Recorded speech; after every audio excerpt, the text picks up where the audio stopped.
Saya datang ke Peru dengan satu tujuan sederhana, mengejar gelar dan membanggakan keluarga. Tapi justru di negeri asing ini, saya dipaksa memahami arti kehilangan, perbedaan, dan cinta yang tidak pernah saya rencanakan. Semua terasa indah di awal, sampai kenyataan mulai meruntuhkan semuanya satu persatu. Semua itu dimulai dari sini, tegang, academic warning. Kalimat itu terpampang jelas di layar laptop saya pukul 01.43 dini hari. Mata saya panas, bukan hanya karena lelah, tapi karena sadar semuanya mulai runtuh. Beasiswa saya terancam, masa depan yang saya bangun sejauh ini bisa hilang begitu saja. Dan di saat yang sama, notifikasi pesan dari Camila muncul lagi. Sudah 3 kali dia menghubungi saya malam itu. Saya tidak membalas, tapi ternyata semua itu berawal dari lembut. 2 bulan sebelumnya, saya masih berdiri kikuk di Bandara Jorge Chávez, Lima. Udara terasa asing, bahasa di sekitar saya seperti potongan-potongan suara yang tidak bisa saya rangkai. Nama saya Ardi Pratama, dari Indonesia. Anak pertama yang selalu dituntut harus bisa lebih. Beasiswa ini bukan cuma mimpi saya, tapi juga harapan keluarga. Hari pertama di kampus terasa seperti ujian mental. Semua orang tampak percaya diri. Diskusi berjalan cepat, kadang bercampur antara bahasa Spanyol dan Inggris. Sementara saya, baru memahami setengahnya saja sudah bersyukur. Hela nafas. Saya sering duduk di pojok kelas, mencatat sebanyak mungkin, berharap bisa mengejar ketertinggalan nanti di kamar. Sampai suatu siang di perpustakaan, tersenyum. "Kamu dari Indonesia, ya?" Saya menoleh. Seorang perempuan berdiri di samping meja saya, membawa beberapa buku tebal, rambutnya hitam panjang, matanya tajam tapi hangat. "Iya," jawab saya pelan. "Kok tahu?" Dia tersenyum kecil. "Kamu kelihatan kebingungan dari tadi." Saya langsung tertawa kaku. "Ketahuan ya." "Camila," katanya sambil mengulurkan tangan. "Ardi." Sejak saat itu semuanya berubah perlahan. Camila mulai sering duduk di samping saya saat kuliah. Dia membantu saya memahami materi, kadang menerjemahkan istilah yang tidak saya mengerti. "Kalau kamu terus diam, kamu nggak akan pernah terbiasa," katanya suatu hari. "Di sini, salah itu normal." Lembut, dia mengajak saya keluar dari zona nyaman. Sesuatu yang selama ini selalu saya hindari. Kami mulai sering belajar bersama di kafe kecil dekat kampus. Tempatnya sederhana, tapi selalu ramai mahasiswa. Aroma kopi yang kuat, suara obrolan dalam berbagai bahasa, dan tawa Camila entah kenapa membuat saya merasa lebih ringan. Suatu sore, dia bertanya, "Ardi, kamu pernah nggak merasa harus jadi orang lain supaya diterima?" Pertanyaan itu membuat saya diam sejenak. "Sering," jawab saya jujur. "Di Indonesia, saya selalu dibandingkan. Jadi saya pikir, kalau saya ke luar negeri, mungkin saya bisa jadi versi diri saya yang lebih baik." Dia menatap saya lama. "Atau mungkin kamu cuma perlu jadi diri kamu sendiri." Hela nafas. Kalimat itu terdengar sederhana, tapi terasa sulit. Hari-hari berlalu. Saya mulai berani berbicara di kelas, meski masih terbata-bata. Nilai saya tidak bagus, tapi cukup untuk bertahan. Dan Camila selalu ada di sana. Sampai suatu hari, semuanya mulai berubah. Tegang. Di kelas metodologi penelitian, Profesor Alejandro Vargas menunjuk saya tiba-tiba.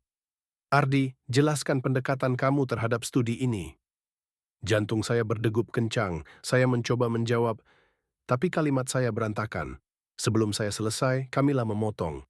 "Pendekatannya terlalu normatif, Profesor. Dia belum benar-benar memahami konteks lokal." Ruangan langsung sunyi, saya menoleh ke arah Camilla, kaget. Profesor Vargas mengangguk pelan. "Saya setuju, kamu harus lebih kritis, Ardi." Hela nafas. Sejak hari itu sesuatu berubah di antara kami. Setelah kelas, saya menghampirinya. "Kamu nggak harus ngomong kayak gitu di depan semua orang." Camilla terlihat tenang. "Saya jujur, Ardi, itu yang kamu butuh. Tapi bukan di depan kelas. Di sini, itu biasa." Tegang. Perdebatan kecil itu menjadi awal jarak yang tidak saya sadari. Kami masih bertemu, masih belajar bersama. Tapi ada sesuatu yang berbeda. Sesuatu yang tidak lagi sehangat dulu, namun di balik itu semua, perasaan saya justru semakin dalam. Dan saya tahu, itu berbahaya. Sampai akhirnya, malam itu datang. Tegang. Email academic warning masih terbuka di layar saya. Deadline tugas terlewat. Nilai turun drastis. Profesor Vargas mulai meragukan saya, dan di saat yang sama, nama Camilla terus muncul di layar ponsel saya. Saya menggenggam ponsel itu erat. Untuk pertama kalinya, saya ragu. Apakah semua ini layak dipertahankan? Atau saya harus memilih antara mimpi saya atau dia? Dan saya belum tahu bahwa keputusan yang saya ambil malam itu akan mengubah segalanya. Tegang. Kalau kamu terus menghindar, semuanya cuma akan makin buruk, Ardi. Suara Camilla terdengar di ujung telepon, tajam tapi ada sesuatu yang berbeda malam itu. Bukan marah, lebih seperti kecewa. Saya menggenggam ponsel erat, berdiri di balkon asrama. Udara lima dingin, tapi kepala saya jauh lebih penuh. Saya lagi banyak pikiran, jawab saya singkat. Kamu selalu bilang begitu, katanya pelan. Tapi kamu nggak pernah benar-benar cerita. Kalimat itu menampar saya. Tapi ternyata semua itu berawal dari lembut. Pagi setelah email academic warning itu, saya bangun dengan kepala berat. Mata sembab, pikiran kacau. Notifikasi di ponsel saya penuh, email kampus, reminder tugas, dan pesan dari Camilla yang belum saya balas sejak semalam. Saya memilih pergi ke kampus lebih pagi, mencoba menghindari semuanya. Perpustakaan masih sepi, saya duduk di meja yang biasa kami pakai berdua. Anehnya, justru di situ saya merasa paling sendirian. Hela nafas. Saya membuka laptop, mencoba membaca ulang materi, tapi setiap kalimat terasa kosong. Ardi, saya menoleh. Camilla berdiri di sana. Saya tidak tahu sejak kapan dia datang. Kamu kenapa nggak bales chat saya? Tanyanya langsung. Saya menghindari tatapannya. Saya lagi sibuk. Dia menarik kursi dan duduk di depan saya. Kamu pikir saya nggak tahu kamu lagi ada masalah? Saya terdiam. Dia mengeluarkan napas panjang. Saya dengar dari Minji. Nilai kamu turun. Saya langsung menatapnya. Kamu ngomong sama Minji? Dia khawatir sama kamu? Hela nafas. Saya merasa tersudut. Saya bisa handle sendiri, kata saya, sedikit lebih keras dari yang seharusnya. Camilla menatap saya lama. Kamu nggak harus selalu sendiri, Ardi. Kalimat itu lagi-lagi sederhana. Tapi justru itu yang membuat saya tidak nyaman. Karena jauh di dalam hati, saya tahu dia benar. Lembut. Tapi saya tidak terbiasa bergantung pada orang lain. Sejak kecil, saya selalu diajarkan untuk menyelesaikan semuanya sendiri. Mengeluh dianggap lemah, gagal, bukan pilihan. Dan sekarang, di negeri orang, semua tekanan itu terasa berlipat ganda. Tegang. Kalau kamu terus begini, kamu bisa kehilangan beasiswa kamu, lanjut Camilla. Saya menatapnya tajam. Saya tahu. Terus kamu mau apa? Saya diam. Untuk pertama kalinya, saya benar-benar tidak tahu harus menjawab apa. Hela nafas. Hari itu kami tidak bicara banyak lagi. Camilla pergi lebih dulu, dan saya tetap duduk di sana dengan perasaan yang sulit dijelaskan. Campuran antara malu, marah, dan takut. Sore harinya, saya memutuskan menemui seseorang yang mungkin bisa sedikit meringankan pikiran saya. Raffi tersenyum tipis. Dia satu-satunya orang Indonesia di kampus yang benar-benar dekat dengan saya.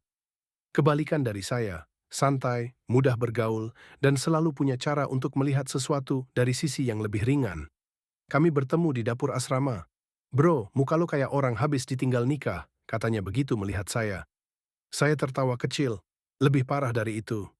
Kami duduk sambil makan mie instan, menu paling aman saat semuanya terasa rumit. Saya akhirnya cerita tentang nilai saya, tentang tekanan dari profesor, tentang Camilla.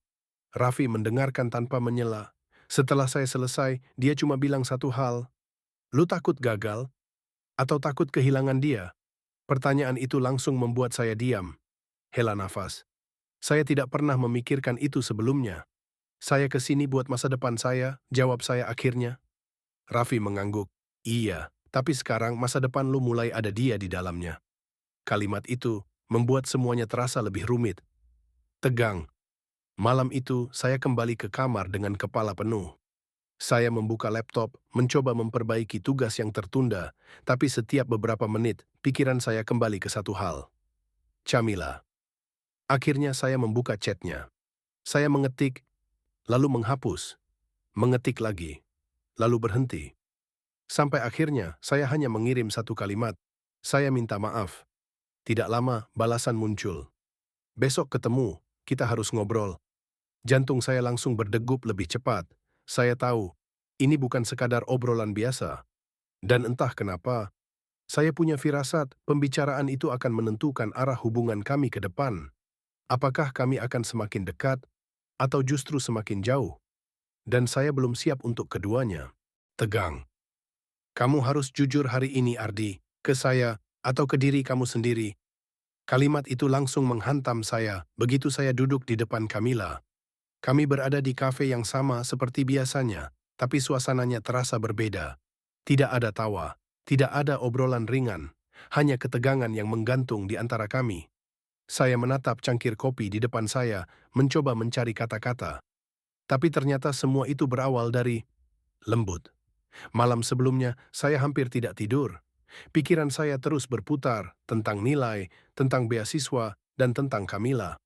Untuk pertama kalinya, saya merasa semuanya saling bertabrakan. Pagi itu, saya datang lebih awal ke kampus. Saya ingin menenangkan diri sebelum bertemu dia. Tapi semakin saya mencoba, semakin jelas satu hal, saya tidak bisa terus menghindar, hela nafas. Camilla datang tepat waktu, seperti biasa. Tapi cara dia menatap saya berbeda, lebih serius, lebih dalam. "Kamu lagi hancur ya?" tanyanya pelan. Saya tertawa kecil, pahit. "Kelihatan banget," dia mengangguk. "Banget." Kami terdiam sejenak. Akhirnya, saya menarik napas panjang. "Saya dapat academic warning," kata saya jujur. "Kalau semester ini saya nggak improve, beasiswa saya bisa dicabut." Camilla tidak langsung menjawab. Dia hanya menatap saya, seolah menunggu saya melanjutkan. Dan saya nggak tahu harus mulai dari mana, tambah saya pelan. Lembut. Itu pertama kalinya saya benar-benar mengaku bahwa saya tidak baik-baik saja. Camilla mengangguk pelan. "Kenapa kamu nggak cerita dari awal?" Saya tersenyum tipis. Saya nggak terbiasa kelihatan lemah di depan orang lain. Dia menghela napas. "Itu bukan lemah, Ardi. Itu manusia." Kalimat itu terasa hangat, tapi juga menyakitkan. Tegang. "Tapi bukan cuma itu, kan?" Lanjutnya. Saya terdiam. Ada satu hal lagi yang saya tahan sejak lama. Saya takut gagal. Akhirnya saya berkata, "Bukan cuma di sini, tapi di mata keluarga saya." Camilla sedikit menunduk. "Keluarga kamu sekeras itu?" Saya mengangguk pelan. "Mereka nggak pernah bilang langsung, tapi saya tahu. Saya harus berhasil. Nggak ada pilihan lain." Hela nafas. Camilla diam beberapa detik, lalu berkata pelan, "Kalau kamu terus hidup buat ekspektasi orang lain, kamu bakal capek sendiri." Saya tersenyum pahit. Saya udah capek. Hening sejenak, lalu kembali mengalir. Lembut. Untuk pertama kalinya, percakapan kami terasa sangat jujur. Tanpa debat, tanpa ego. Hanya dua orang yang sama-sama mencoba memahami satu sama lain. Sampai akhirnya, Camilla berkata sesuatu yang tidak saya duga. "Aku juga takut, Ardi." Saya menatapnya. "Takut apa?" Dia menggigit bibirnya sebentar, lalu berkata pelan, "Takut, kalau aku mulai terlalu peduli sama kamu." Jantung saya langsung berdegup lebih cepat. "Kenapa itu jadi masalah?" Dia tersenyum tipis, tapi matanya tidak ikut tersenyum, "Karena kamu nggak akan di sini selamanya." Tegang, kalimat itu kembali muncul, lebih nyata, lebih berat. Saya menarik napas panjang. Saya juga nggak tahu masa depan saya akan seperti apa. "Exactly," katanya cepat. "Dan itu yang bikin aku takut." Hela nafas. Saya mulai mengerti. Bagi saya ini tentang bertahan hidup, tentang kuliah, beasiswa, masa depan. Tapi bagi dia, ini tentang perasaan yang tidak punya kepastian.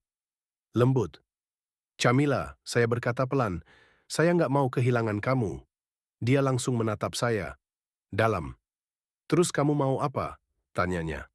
Saya terdiam. Itu pertanyaan yang sama seperti kemarin. Dan saya masih belum punya jawaban. Tegang. Di saat itulah ponsel saya bergetar. Email masuk. Dari Profesor Vargas, saya membuka dengan tangan gemetar. "Meeting required urgent." Saya menutup mata sejenak. Masalah saya belum selesai. Bahkan mungkin baru saja dimulai. Saya menatap Camilla lagi. "Ada apa?" tanyanya. Saya menelan ludah. "Profesor Vargas mau ketemu saya hari ini." Ekspresinya langsung berubah. "Itu bukan pertanda bagus." Saya tertawa kecil, tanpa humor. "Saya tahu." Hela nafas. Kami sama-sama diam. Percakapan yang tadi terasa hangat, tiba-tiba kembali dingin. Sebelum kami berpisah, Kamila berkata pelan, "Kita belum selesai, Ardi." Saya mengangguk. Saya tahu, tegang. Tapi di dalam hati, saya mulai sadar. Apa yang akan terjadi setelah pertemuan dengan profesor mungkin akan menentukan bukan hanya masa depan akademik saya, tapi juga apakah saya masih punya kesempatan untuk tetap bersama Kamila. Dan untuk pertama kalinya, saya merasa saya mungkin harus memilih. Kalau kamu tidak bisa mengejar standar di sini, mungkin kamu salah tempat, Ardi. Suara Profesor Alejandro Vargas terdengar dingin, tanpa kompromi. Saya duduk di depannya, tangan saya saling menggenggam di bawah meja, berusaha menahan gemetar. Ruangan itu terasa sempit, udara terasa berat. Dan setiap kata yang keluar dari mulutnya seperti menghancurkan satu persatu kepercayaan diri yang saya bangun selama ini. Tapi ternyata semua itu berawal dari beberapa jam sebelumnya saya berjalan menuju gedung fakultas dengan langkah yang terasa lebih berat dari biasanya. Langit 5 mendung, angin berhembus pelan, dan entah kenapa, semuanya terasa seperti pertanda buruk. Saya sempat melihat pantulan diri saya di kaca gedung. Wajah lelah, mata kosong. Saya hampir tidak mengenali diri saya sendiri. Pertemuan itu bukan hanya tentang nilai, saya tahu itu. Ini tentang apakah saya masih layak bertahan di sini atau tidak. Nilai kamu menurun drastis, lanjut Profesor Vargas sambil membuka berkas di mejanya. Partisipasi kamu di kelas juga tidak konsisten. Saya mencoba menjelaskan. Saya masih beradaptasi dengan... Dia langsung memotong. Semua mahasiswa di sini beradaptasi, Ardi, tapi tidak semua jatuh seperti kamu. Kalimat itu menusuk. Saya menunduk, mencoba menahan emosi. Saya bisa memperbaikinya, Profesor, kata saya pelan. Dia menatap saya tajam. Banyak yang bilang begitu, sedikit yang benar-benar melakukannya. Saya merasa seperti sedang diuji, bukan hanya kemampuan saya, tapi juga harga diri saya. Dengar, katanya lebih pelan, tapi tetap tegas. Saya memberi kamu satu kesempatan terakhir. Saya langsung menatapnya. Dalam 4 minggu ke depan, kamu harus menunjukkan peningkatan signifikan. Tugas akhir kamu berikutnya akan menentukan segalanya. Jantung saya berdegup kencang. Kalau saya gagal, tanya saya, meski saya sudah tahu jawabannya. Dia menatap saya tanpa ekspresi. Beasiswa kamu akan direkomendasikan untuk dicabut.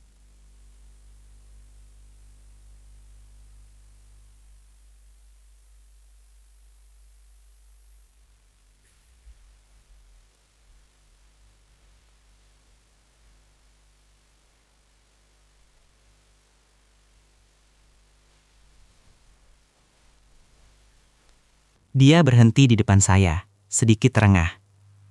Kamu nggak sendirian, katanya langsung. Saya menatapnya, kaget. Aku bakal bantu kamu. Saya menggeleng pelan. Ini bukan cuma soal belajar, Kamila. Ini soal semuanya. Justru itu, katanya tegas. Kamu butuh seseorang di sisi kamu. Saya menghela napas panjang. Saya nggak mau jadi beban. Dia langsung menjawab, tanpa ragu. Kamu bukan beban. Kalimat itu sederhana. Tapi untuk seseorang seperti saya, itu berat untuk diterima. Kami duduk berdampingan di bangku taman. Untuk beberapa saat, tidak ada yang bicara. Hanya suara angin dan langkah orang-orang yang lewat. Aku juga pernah hampir drop out, katanya tiba-tiba. Saya menoleh. Kamu? Tanya saya tidak percaya. Dia mengangguk. Tahun pertama, aku nggak cocok sama sistem di sini. Aku hampir menyerah. Terus? Dia tersenyum kecil. Ada seseorang yang bantu aku waktu itu. Saya menatapnya.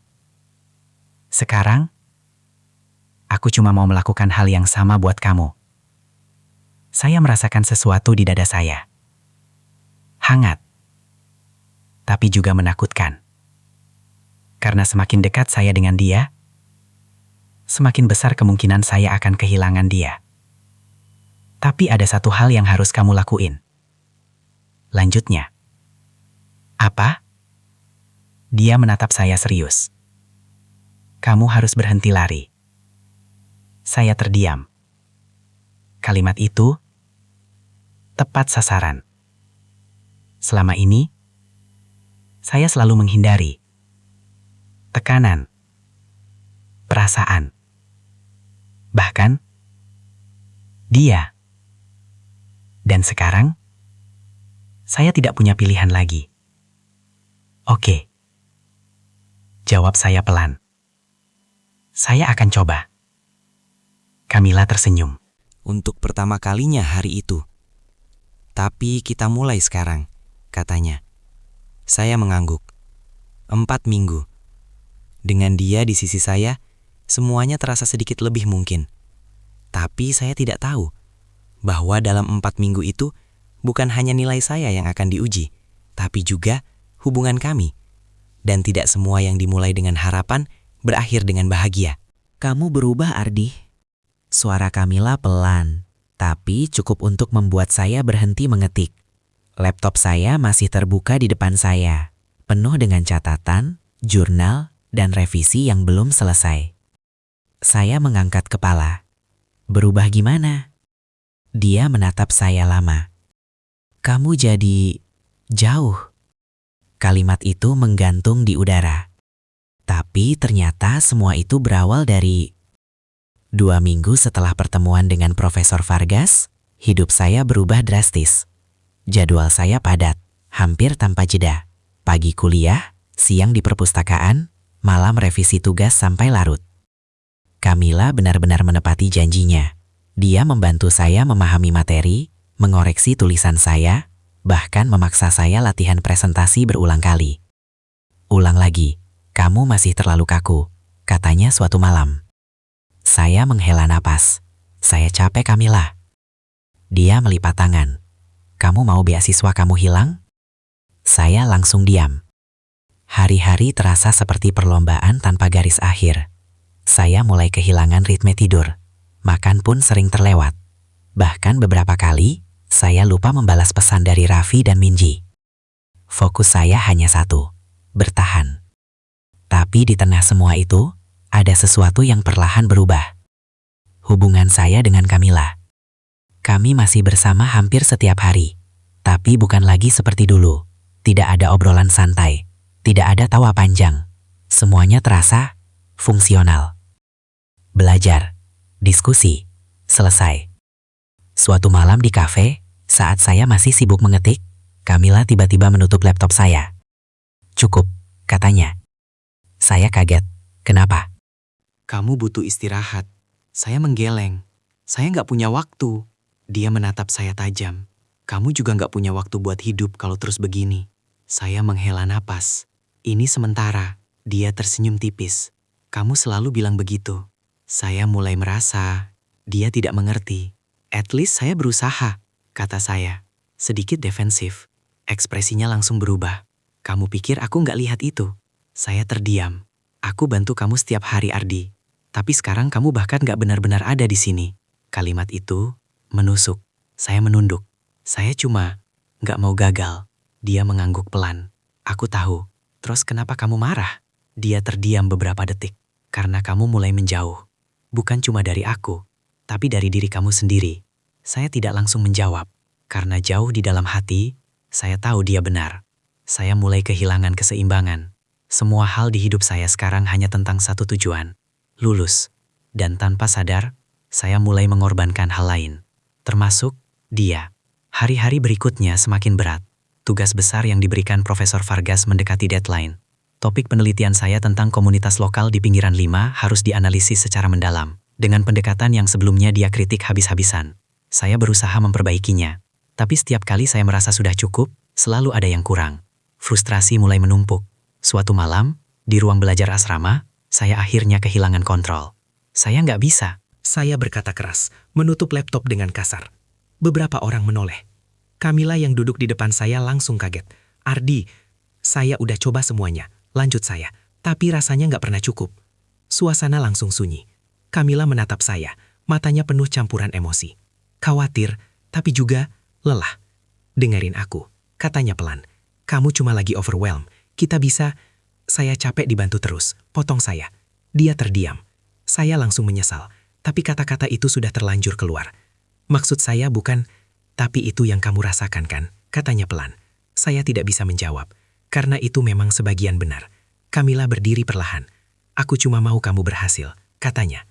Saya tahu, tapi aku juga butuh kamu ada di sini, bukan cuma secara fisik.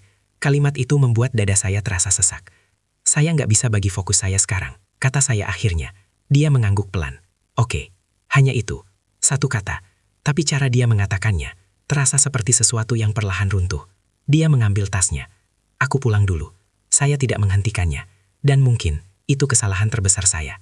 Malam itu, saya kembali ke kamar dengan perasaan kosong. Laptop saya masih terbuka. Deadline masih mendekat. Tapi pikiran saya tidak lagi sepenuhnya di sana. Saya membuka ponsel. Tidak ada pesan dari Kamila. Untuk pertama kalinya, dia tidak menghubungi saya. Dan entah kenapa, itu terasa jauh lebih menakutkan daripada semua ancaman gagal yang saya hadapi. Saya mulai sadar bahwa dalam usaha saya menyelamatkan masa depan saya mungkin sedang kehilangan sesuatu yang jauh lebih penting. Dan kali ini, mungkin saya tidak punya cukup waktu untuk memperbaikinya. Ardi, kalau kamu presentasi seperti ini, kamu tidak akan lolos. Suara Profesor Vargas menggema di ruang kelas yang dingin. Semua mata tertuju pada saya. Slide presentasi saya masih terbuka di layar, tapi pikiran saya kosong. Saya berdiri kaku, tangan saya dingin. Dan satu kursi di barisan tengah kosong. Kamila tidak datang. Tapi ternyata semua itu berawal dari 3 hari sebelum presentasi besar itu, saya tidak mendengar kabar apapun dari Kamila. Tidak ada pesan, tidak ada panggilan. Seolah-olah dia benar-benar menghilang dari hidup saya. Awalnya, saya mencoba fokus. Saya pikir mungkin ini lebih baik. Tidak ada distraksi, tidak ada emosi yang mengganggu. Tapi semakin saya mencoba meyakinkan diri sendiri, semakin terasa ada yang hilang. Saya mulai belajar sendiri, membaca ulang semua catatan, memperbaiki analisis, merekam latihan presentasi saya berkali-kali. Biasanya, Kamila yang akan menghentikan saya dan berkata, "Ulang lagi, kamu terlalu cepat," atau "Kamu harus lebih yakin di bagian ini." Sekarang, tidak ada suara itu, hanya saya dan keraguan saya sendiri. Malam sebelum presentasi, saya duduk di lantai kamar, punggung bersandar ke tempat tidur, laptop masih menyala, tapi saya tidak lagi melihat layar. Saya membuka ponsel, chat terakhir dari Kamila masih di sana. Aku pulang dulu, hanya itu. Saya mengetik sesuatu. Hai, saya berhenti, menghapusnya. Mengetik lagi, kita bisa ngobrol? Saya menatap layar itu lama, sebelum akhirnya mengunci ponsel tanpa mengirim apapun. Ego saya masih terlalu besar. Pagi harinya, saya berjalan menuju kelas dengan langkah berat. Udara terasa lebih dingin dari biasanya. Saya sempat berharap dia akan muncul. Duduk di kursinya, menatap saya seperti biasa. Tapi kursi itu kosong. Presentasi dimulai. Mahasiswa lain maju satu persatu. Saya mencoba fokus, tapi pikiran saya terus terpecah. Saat nama saya dipanggil, jantung saya berdegup kencang. Saya berdiri, berjalan ke depan, menatap layar, menatap kelas, dan mulai berbicara. Di awal semuanya terasa biasa saja. Saya mengikuti alur yang sudah saya latih. Tapi semakin saya lanjut, semakin saya merasa kehilangan arah. Saya lupa poin penting. Saya mengulang kalimat yang sama. Saya bahkan salah menjelaskan data yang seharusnya saya kuasai. Profesor Vargas langsung memotong. Stop. Ruangan langsung sunyi. Ini tidak terstruktur. Argumen kamu lemah. Kamu tidak menjawab pertanyaan utama penelitian kamu. Saya menelan ludah. Ini bukan tentang usaha Ardi. Ini tentang hasil. Kalimat itu terasa seperti pukulan. Saya berdiri di sana, tanpa tahu harus berkata apa lagi. Presentasi saya berantakan. Dan saya tahu itu. Setelah kelas selesai, saya keluar tanpa melihat siapapun. Langkah saya cepat, hampir seperti lari. Saya tidak peduli kemana saya pergi. Sampai akhirnya saya berhenti di halte bus yang sepi. Angin berhembus pelan. Langit mendung. Saya duduk di bangku, menunduk.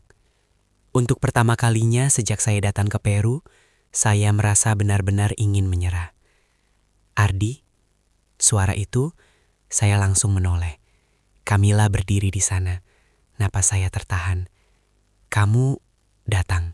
Suara saya hampir tidak terdengar. Dia mengangguk pelan. Aku dengar tentang presentasi kamu. Saya tertawa kecil, pahit. Bagus banget kan? Dia tidak ikut tertawa. Aku minta maaf, katanya tiba-tiba. Saya kaget. Untuk apa? Untuk ninggalin kamu di saat kayak gini. Saya menatapnya lama. Saya juga salah, kata saya pelan. Saya terlalu fokus sama diri saya sendiri. Dia menggeleng. Kita berdua salah. Kami terdiam beberapa saat. Angin terus berhembus. Waktu terasa melambat. Saya gagal, kata saya akhirnya. Kamila menatap saya. Belum. Saya tahu hasilnya bakal jelek. Belum tentu. Saya menggeleng. Saya bisa lihat dari cara profesor lihat saya. Kamila duduk di samping saya. Kalau kamu jatuh sekarang, kamu mau berhenti? Pertanyaan itu langsung menusuk. Saya terdiam. Karena untuk pertama kalinya, jawabannya tidak lagi jelas. Saya capek, kata saya jujur. Dia menatap saya. Aku juga. Kami saling menatap. Dan di momen itu, saya sadar. Kami bukan hanya lelah secara fisik, tapi juga emosional. Ardi, katanya pelan. Kalau nanti, kamu harus pulang. Saya langsung menatapnya. Dia menggigit bibirnya, seolah ragu melanjutkan. Aku nggak tahu kita bakal jadi apa. Kalimat itu lebih menakutkan daripada kegagalan saya di kelas tadi. Saya menarik nafas panjang. Saya juga nggak tahu, jawab saya jujur. Tapi kali ini, saya tidak menghindar. Saya menatapnya. Dan untuk pertama kalinya sejak semua ini dimulai, saya benar-benar merasa takut kehilangan dia. Namun saya belum tahu bahwa keputusan terbesar belum ada di sini. Karena beberapa hari lagi, hasil evaluasi dari Profesor Vargas akan keluar. Dan hasil itu tidak hanya akan menentukan apakah saya tetap di Peru, tapi juga apakah saya masih punya kesempatan untuk memperbaiki semuanya dengan Kamila. Ardi Pratama. Nama saya dipanggil di ruang fakultas yang sunyi. Tangan saya langsung terasa dingin. Di meja depan, Profesor Vargas duduk dengan beberapa lembar kertas di tangannya. Ini dia, momen yang selama ini saya takutkan. Saya melangkah masuk, mencoba terlihat tenang, meski dalam hati semuanya sudah berantakan. Tapi ternyata semua itu berawal dari 2 hari setelah presentasi yang gagal itu, hidup saya seperti berjalan dalam mode menunggu. Tidak ada kepastian, tidak ada kabar. Saya tetap datang ke kampus, tetap membuka laptop, tetap mencoba memperbaiki draft tugas akhir saya. Tapi jujur saja, fokus saya sudah tidak sama. Setiap notifikasi email membuat jantung saya berdegup lebih cepat. Setiap langkah menuju kelas terasa lebih berat. Dan setiap kali saya melihat Kamila, ada sesuatu yang berbeda. Kami mulai bicara lagi. Tidak banyak, tapi cukup untuk menghilangkan jarak yang sempat terbentuk. Dia kembali duduk di samping saya saat belajar. Kadang mengoreksi tulisan saya, kadang hanya dia menemani. Tidak ada lagi perdebatan, tidak ada lagi ego. Hanya 2 orang yang sama-sama tahu bahwa waktu mungkin tidak banyak tersisa. Suatu malam, kami duduk di tangga asrama. Tidak ada laptop, tidak ada buku, hanya kami. Aku pernah berpikir, kata Kamila pelan, kalau kita ketemu di waktu yang salah. Saya menatapnya. Maksud kamu? Dia tersenyum tipis. Kamu lagi berjuang buat masa depan kamu. Dan aku tiba-tiba masuk di tengah itu. Saya menggeleng. Kamu bukan gangguan. Dia menatap saya dalam. Tapi aku juga bukan prioritas kamu. Kalimat itu membuat saya diam. Karena kali ini saya tidak bisa menyangkal.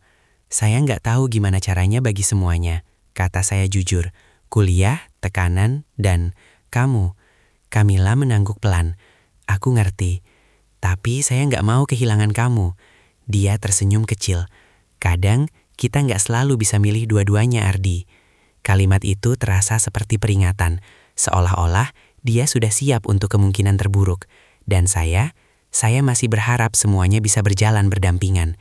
Sampai akhirnya hari ini datang, hari penentuan.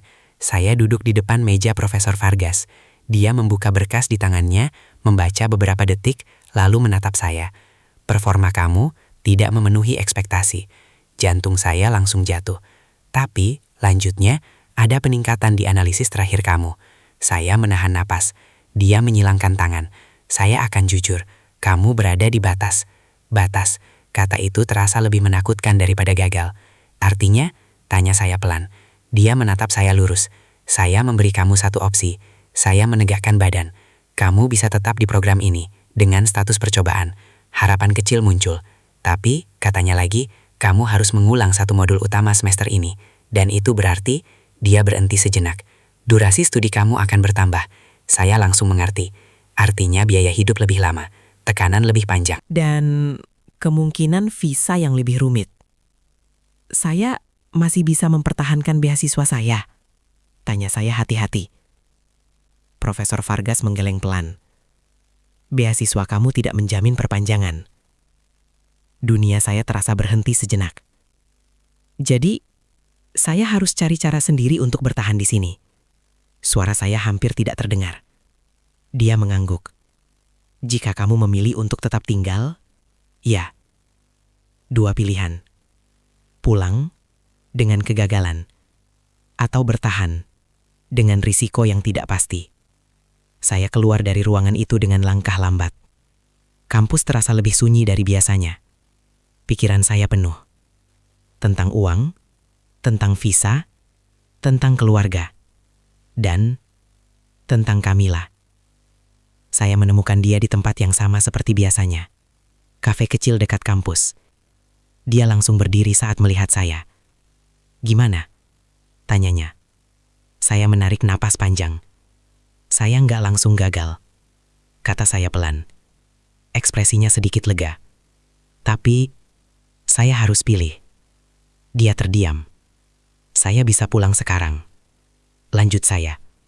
Atau tetap di sini tanpa jaminan beasiswa. Wajah Kamila berubah. Bukan kaget. Lebih seperti, dia sudah menduga ini akan terjadi. Dan kamu, mau pilih yang mana? Tanyanya pelan. Saya menatapnya. Untuk pertama kalinya, pilihan itu terasa bukan hanya tentang saya. Saya belum tahu. Jawab saya jujur. Dia mengangguk pelan. Tidak memaksa. Tidak memberi saran. Hanya diam. Tapi di matanya, saya bisa melihat sesuatu. Ketakutan. Bukan tentang saya gagal. Tapi tentang apa yang akan terjadi pada kami setelah saya memilih. Dan di saat itu, saya sadar, keputusan ini bukan hanya tentang masa depan saya, tapi juga tentang apakah saya siap kehilangan dia, atau memperjuangkan sesuatu yang bahkan belum tentu bisa bertahan. Aku nggak mau jadi alasan kamu bertahan. Tapi aku juga nggak siap kalau kamu pergi. Suara Kamila bergetar. Kami berdiri di tepi pantai Costa Verde. Angin malam berhembus kencang. Suara ombak memecah keheningan yang terasa semakin berat. Saya menatapnya. Dan untuk pertama kalinya, saya merasa benar-benar terjebak di antara dua dunia. Tapi ternyata semua itu berawal dari malam setelah saya menerima keputusan dari Profesor Vargas. Saya tidak langsung pulang ke asrama. Saya berjalan tanpa tujuan, mencoba merapikan pikiran yang semakin berisik. 2 pilihan, pulang atau bertahan. Secara logika, jawabannya jelas. Pulang berarti aman. Tidak perlu memikirkan biaya tambahan, tidak perlu menghadapi ketidakpastian visa, tidak perlu terus berada dalam tekanan. Tapi hati saya tidak sesederhana itu. Karena sekarang ada Kamila di dalam keputusan itu. Saya ingat semua momen kami, perpustakaan, kafe kecil, halte bus, hingga percakapan-percakapan yang perlahan membuka sisi diri saya yang selama ini saya sembunyikan.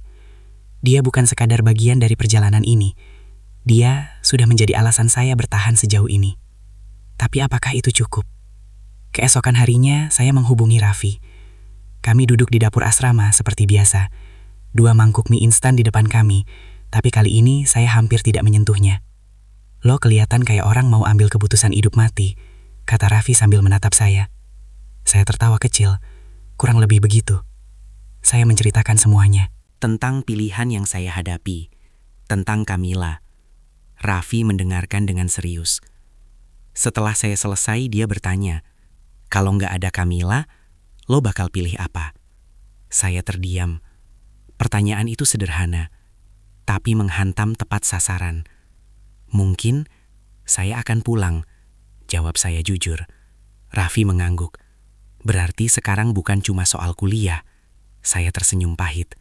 Iya, tapi lo juga harus ingat, lanjut Raffi. Hidup lo ndak berhenti di sini. Mau lo stay atau pulang, konsekuensinya panjang. Saya menunduk. Saya takut salah pilih. Raffi menepuk bahu saya. Nggak ada pilihan yang sepenuhnya benar, bro. Yang ada cuma pilihan yang lo siap tanggung. Kalimat itu terasa berat, tapi jujur. Malam itu saya akhirnya menemui Kamila. Kami berjalan tanpa banyak bicara, sampai akhirnya berhenti di pantai. Lampu kota terlihat dari kejauhan. Angin membawa aroma laut yang khas. Saya menarik napas panjang. Saya harus memutuskan, kata saya pelan. Dia mengangguk. Kalau saya bertahan, saya harus mulai dari nol lagi. Tanpa beasiswa, tanpa jaminan. Saya tahu, jawabnya. Dan kalau saya pulang, dia menunduk. Kita selesai. Kalimat itu langsung menusuk. Saya menatap laut, mencoba menenangkan diri. Saya nggak mau kehilangan kamu, kata saya jujur. Dia tersenyum tipis. Aku juga nggak mau. Terus, dia terdiam sejenak, lalu berkata pelan, tapi aku juga nggak mau kamu menyesal. Saya menoleh ke arahnya. Aku nggak mau suatu hari nanti kamu lihat aku dan berpikir aku alasan kamu gagal. Kalimat itu membuat dada saya terasa sesak. Kamila, kamu bukan alasan saya gagal. Sekarang mungkin nggak, katanya pelan. Tapi kalau semuanya makin sulit, perasaan itu bisa berubah. Saya tidak bisa menyangkal itu, karena saya tahu tekanan bisa mengubah cara seseorang melihat segalanya. Jadi, kamu mau saya pulang? Tanya saya. Dia langsung menggeleng. Aku mau kamu jujur sama diri kamu sendiri. Jawaban itu justru membuat semuanya semakin sulit. Kami sama-sama diam. Hanya suara ombak yang terdengar. Waktu terasa berhenti. Sampai akhirnya, saya berkata, saya akan tetap di sini. Kamila langsung menatap saya. Jantung saya berdegup kencang. Saya nggak tahu gimana caranya. Lanjut saya. Saya nggak tahu apakah saya bakal berhasil atau enggak. Saya menarik napas panjang. Tapi saya tahu, saya belum selesai di sini. Mata Kamila mulai berkaca-kaca. Dan, kamu? Tanya saya pelan. Dia tersenyum, tapi ada kesedihan di dalamnya. Aku di sini sekarang. Jawaban itu tidak memberi kepastian, tapi juga tidak menutup harapan. Dan di saat itulah saya sadar, saya sudah memilih jalan yang paling sulit. Bertahan bukan hanya berarti melawan sistem, tekanan, dan keterbatasan, tapi juga mempertahankan hubungan yang berdiri di atas ketidakpastian. Dan saya belum tahu apakah pilihan ini akan membawa saya lebih dekat pada mimpi saya atau justru membuat saya kehilangan semuanya sekaligus. Visa kamu berisiko ditolak kalau status finansial kamu nggak jelas. Petugas itu menatap saya datar dari balik kaca. Suaranya tidak keras, tapi cukup untuk membuat dunia saya terasa runtuh lagi. Saya menggenggam dokumen di tangan saya lebih erat. Ini belum selesai. Bahkan, mungkin baru saja dimulai.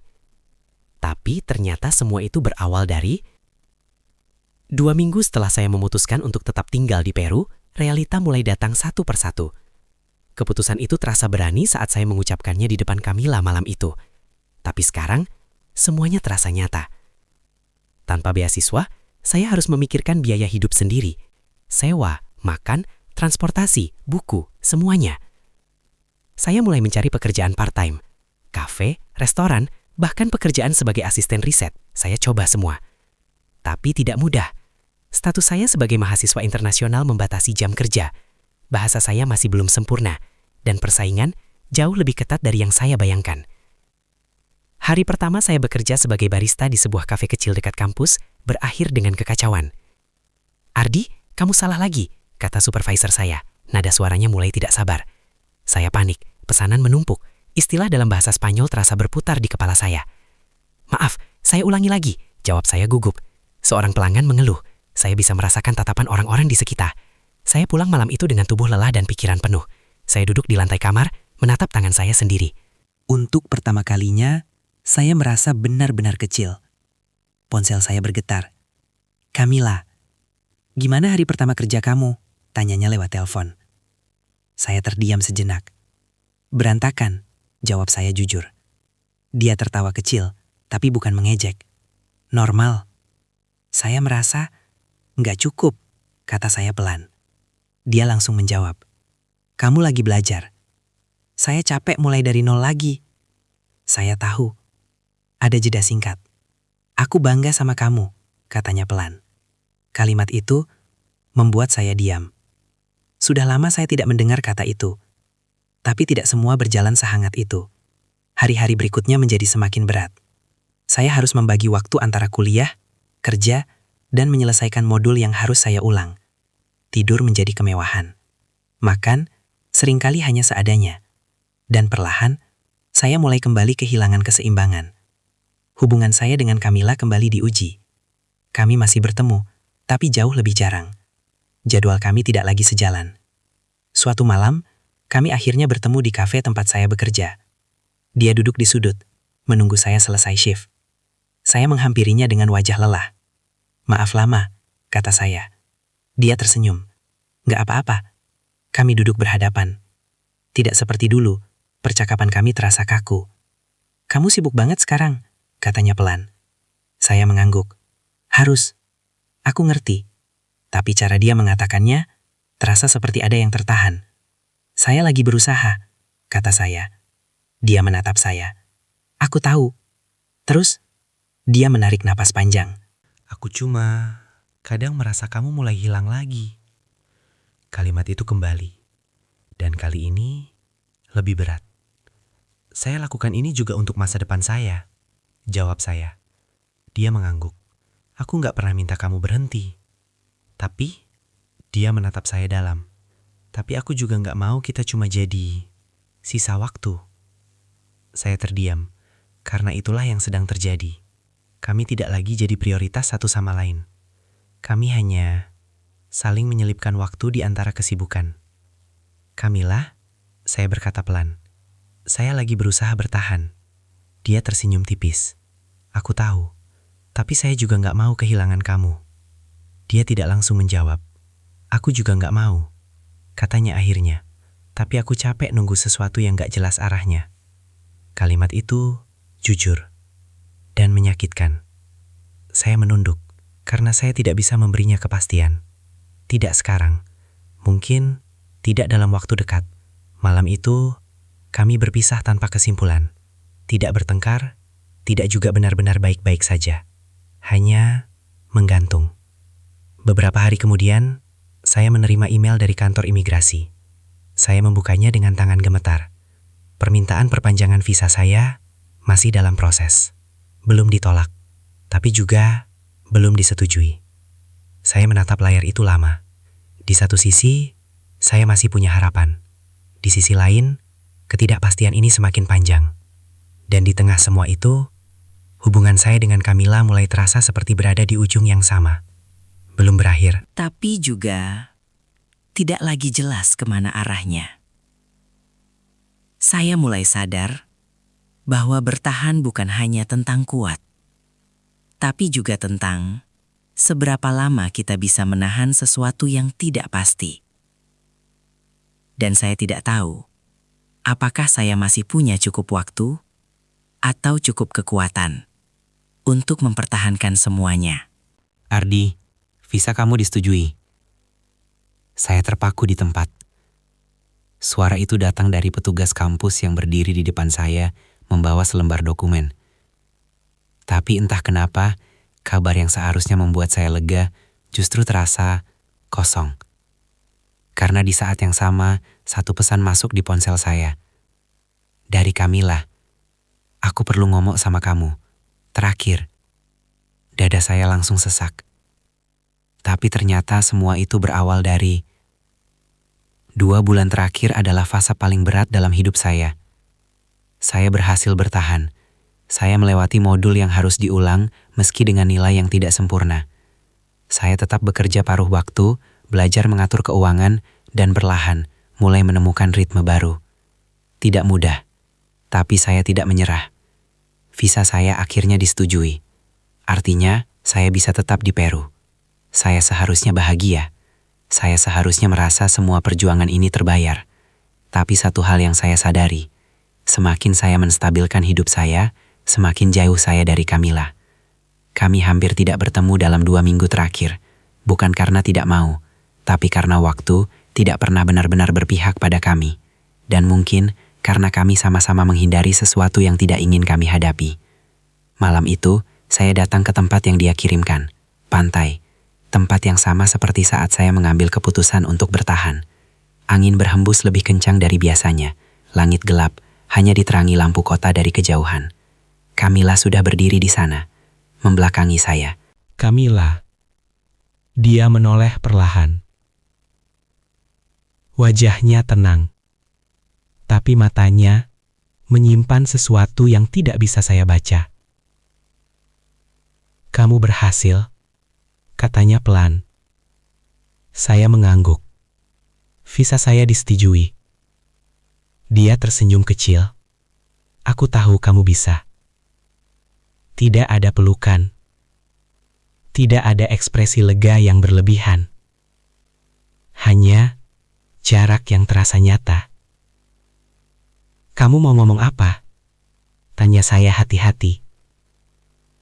Dia menarik napas panjang. Aku capek, Ardi. Kalimat itu sederhana, tapi menghancurkan. Capek nunggu sesuatu yang kita sendiri nggak tahu arahnya kemana. Lanjutnya. Saya menatapnya, mencoba mencari kata-kata. Tapi kita masih bisa. Dia menggeleng pelan. Dulu aku pikir kita bisa jalan bareng, katanya. Tapi sekarang aku sadar, kita lagi jalan di 2 arah yang berbeda. Jantung saya terasa berat. Saya nggak mau kehilangan kamu, kata saya. Suara saya hampir tidak stabil. Dia menatap saya dalam. Aku juga nggak mau kehilangan kamu. Terus kenapa? Dia tersenyum tipis. Dan untuk pertama kalinya, saya melihat air mata di matanya. Karena kalau kita terus maksa, kita bakal saling menyakiti. Saya terdiam. Karena di dalam hati, saya tahu itu benar. Semua perjuangan ini membuat kami tumbuh, tapi juga menjauh. Kamu punya masa depan yang harus kamu kejar, katanya pelan. Dan aku juga. Saya bisa tetap di sini, kata saya cepat. Bukan itu maksudku, potongnya lembut. Kamu bertahan untuk hidup kamu, bukan untuk aku. Kalimat itu menenangkan, sekaligus menyakitkan.